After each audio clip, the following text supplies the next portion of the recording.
Have you ever been deep in the wilderness, truly alone? You can feel a change in the air. The silence becomes too loud. Every snap of a twig sends a jolt through your spine.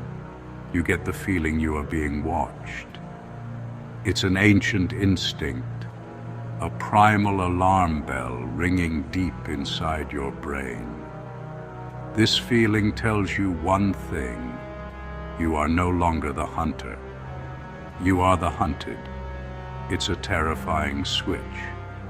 One moment you are the master of your environment. The next, you are just prey, trying to survive another minute. That feeling is real, and it's what makes the story of the predator so chilling. It taps into a fear we all understand. This deep-seated dread is something I've felt in jungles and deserts across the globe. It's the silent awareness that something with better senses, better camouflage, and a home field advantage has its eyes locked on you. You can't see it, but you know it's there. The hairs on the back of your neck stand up. Your heart hammers against your ribs. This is the core of survival. It's the moment your body and mind kick into high gear, preparing for a fight or a desperate flight. The film Predator captured this sensation perfectly. It wasn't just about a monster. It was about that gut-wrenching feeling of being stalked by an unseen force, a superior hunter in its own element. The story begins with an elite team, the best of the best, dropped into a hostile jungle. They are confident, armed to the teeth, and masters of their craft. They think they are the predators. But the jungle has other ideas. Slowly, that confidence is stripped away. They find things that don't make sense. Bodies skinned and hung from trees, signs of a force that is far more advanced and brutal than any human enemy. The environment itself becomes their enemy, hiding a creature that sees them not as soldiers, but as trophies to be collected. They learn the hard way that in the wild there is always a bigger predator. That transition from hunter to hunted is the most terrifying journey a person can take. It's a complete loss of control. The men in the film, led by Major Dutch Schaefer, were trained for any military situation they could imagine. They were prepared for ambushes, guerrilla warfare, and traps. What they weren't prepared for was an enemy that played by a completely different set of rules. An opponent that was not fighting for a cause or a country, but for the sheer sport of the hunt. This is what makes the predator a true nightmare. It's a reflection of our deepest fear, being pursued by something we cannot understand, something that wants us for reasons we can't even comprehend. The late 1980s, when Predator was made, was a time of great paranoia. The Cold War was still very much alive. The world was divided between two superpowers, the United States and the Soviet Union. We lived under the constant threat of an invisible enemy. Espionage, secret operations, and proxy wars were fought in the shadows, far from the public eye. There was a pervasive feeling that we were up against a technologically superior, unseen foe. This anxiety was the perfect breeding ground for a story about an invisible hunter. The predator wasn't just an alien. It was a symbol of that fear. It was the ultimate other. Think about the political climate. We heard stories of secret Soviet technology, advanced spy planes, and covert operatives who could blend in anywhere. The idea of an enemy with a cloaking device didn't seem so far-fetched. It was a sci-fi version of the real-world anxieties we all felt. The film's creators tapped into this collective fear. The Predator, with its ability to become invisible and its advanced thermal vision, was the perfect metaphor for the shadowy threats of the Cold War. It represented a technologically superior force that could watch us, track us, and strike without us ever seeing it coming. It was the ultimate covert operator. The story setup is classic Cold War stuff. A team of elite American commandos is sent on a clandestine mission into Central America, a region known for proxy conflicts between the US and the USSR. They believe they are there to rescue a cabinet minister from insurgents. But the mission is a lie, a setup. They are pawns in a bigger game, sent to clean up a mess left by another covert team. This distrust and deception were hallmarks of the era. You never knew who was telling the truth or what the real objective was. The introduction of an alien hunter just took that paranoia to the next level. The Predator itself embodies this fear of the unknown enemy. It is a warrior, but its motives are alien. It doesn't want land or resources. It's here for the thrill of the hunt, to test its skills against the best warriors our planet has to offer. This makes it even more terrifying than a human enemy. You can't reason with it. You can't negotiate. It is a pure, relentless force of nature, driven by an instinct we can understand, but a culture we cannot. It was the perfect monster for an age defined by suspicion and the fear of a technologically superior, faceless enemy lurking just out of sight. The choice of the jungle as the setting for Predator was no accident. The Vietnam War had ended just over a decade earlier, and its memory was still fresh. The jungle had become a symbol of a new kind of warfare. It was a place where the most technologically advanced army in the world could be brought to its knees by an enemy that knew the terrain. The jungle itself was a weapon. It concealed traps, ambushes, and fighters who could disappear into the foliage in an instant. The American soldiers who fought there learned to fear the trees as much as the enemy soldiers. The jungle was a living, breathing entity that wanted them gone. This experience directly influenced the film. The Predator's tactics are a sci-fi evolution of guerrilla warfare. It uses the environment for cover, striking from the heights of the canopy. It sets traps and uses its knowledge of the terrain to isolate and eliminate its targets one by one. The soldiers, armed with M16 rifles and grenade launchers, find their firepower is almost useless against an enemy that won't stand and fight. They are fighting a ghost, just as soldiers in Vietnam described their battles against the Viet Cong. The jungle is the Predator's greatest ally, making it an almost unbeatable foe. The film's commandos are themselves products of this new era of warfare. They are not regular soldiers. They are an elite special forces unit. These are men trained in jungle survival, counterinsurgency, and unconventional tactics. They are the hunters, the best America has to offer. The movie deliberately builds them up as the ultimate fighting force, only to tear them down. It shows that even the most highly trained soldiers are vulnerable when the rules of the game change.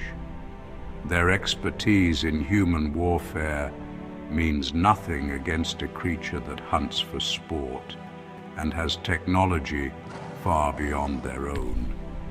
This makes the Predator's victory over them even more terrifying.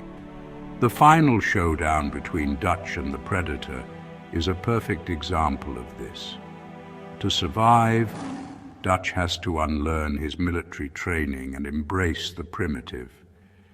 He sheds his modern weapons and technology.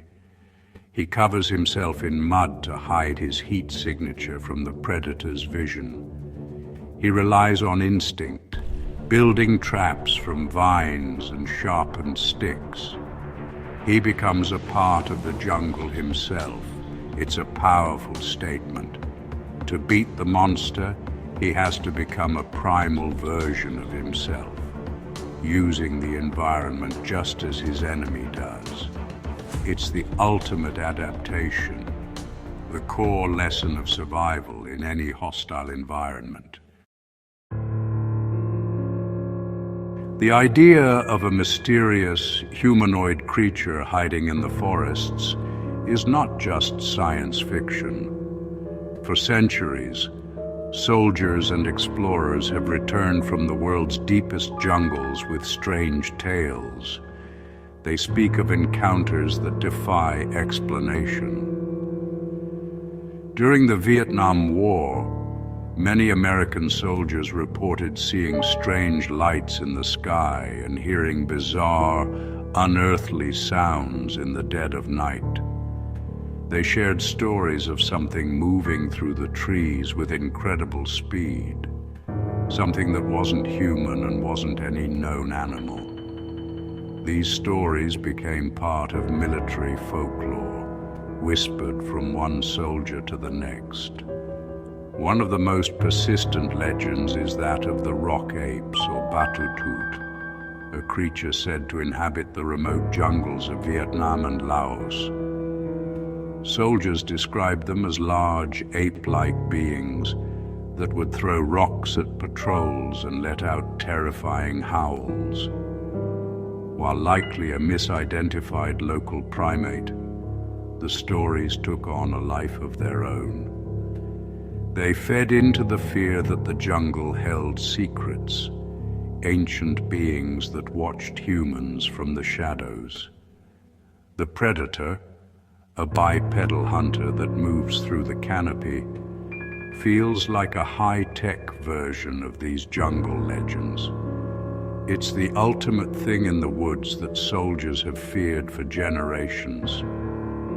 These encounters aren't limited to Southeast Asia.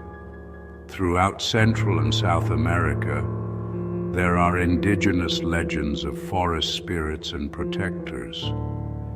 The Mayans, whose ancient ruins feature prominently in the Predator franchise, had stories of powerful non-human beings who ruled the jungle.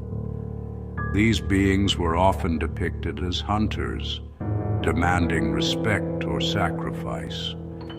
The Predator's code of honor, where it only hunts armed opponents and spares the weak or unarmed, feels like it's drawn from the mythology of these ancient spirits. It's a warrior's code, something that elevates it from a mere monster to a legendary hunter. The film taps into this rich vein of real-world myth and unexplained encounters. The story of what happened to Jim Hopper's team, found skinned and hanging upside down, is pure horror. But it echoes the real unsettling discoveries made by special forces teams operating in secret. Sometimes, the truth of what happens in the dark corners of the world is stranger and more terrifying than anything we can invent. The predator gives a face to that unknown terror. It takes all the whispered stories from soldiers and all the ancient myths from the jungle and combines them into one perfect, terrifying creature.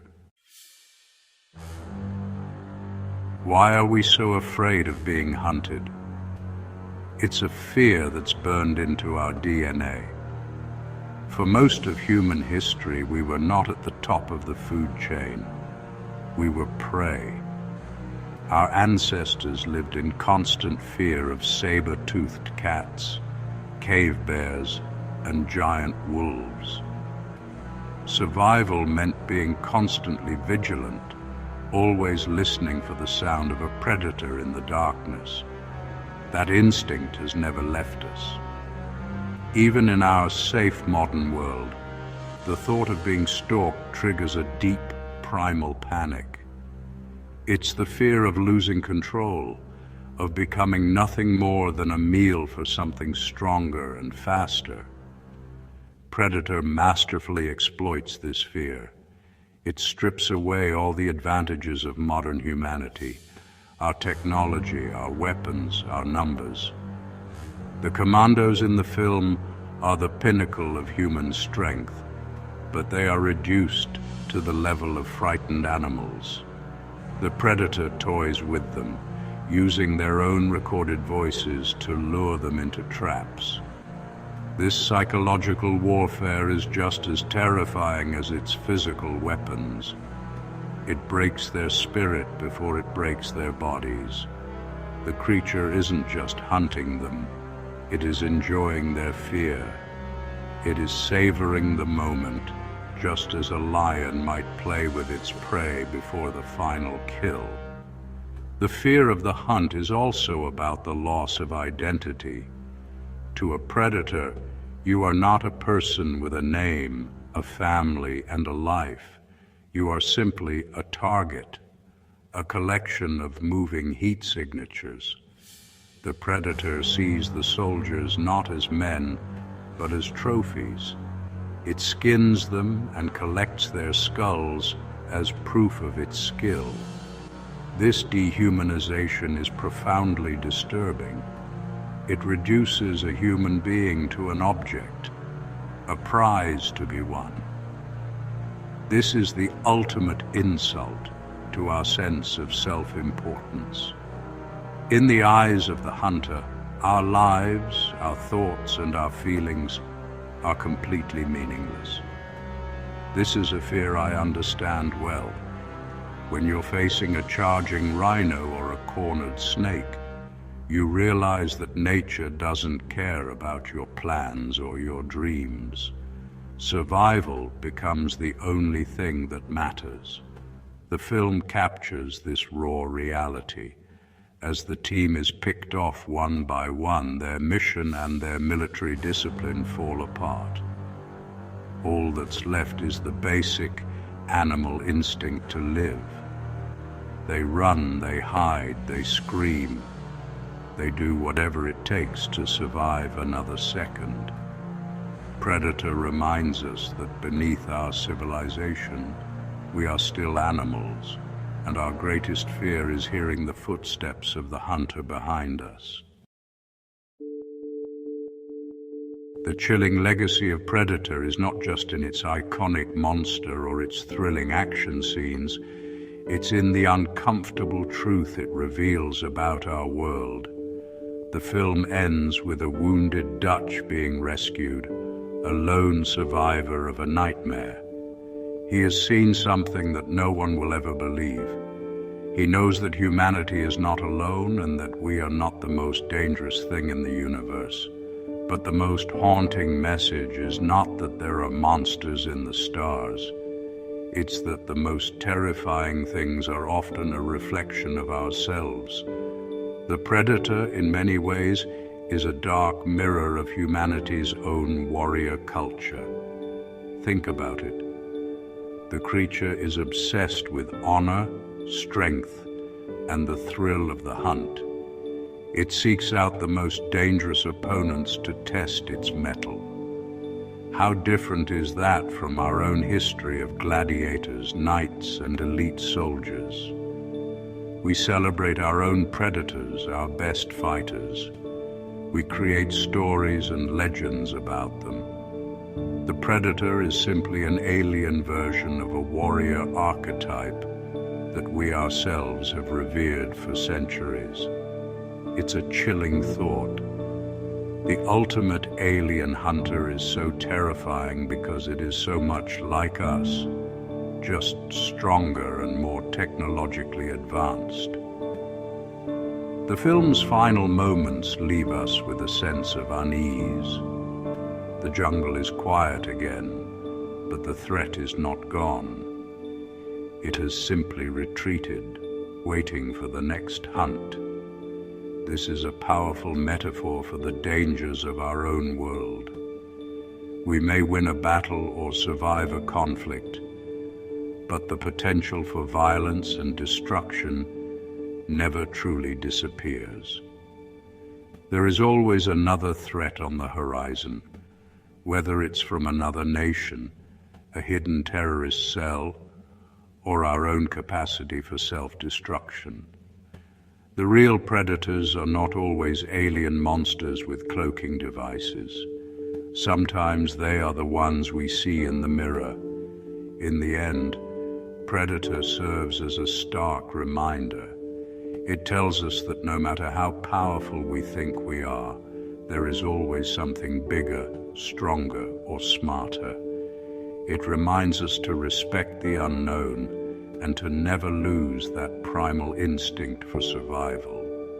The world is a wild and dangerous place, and the line between hunter and hunted is thinner than we think.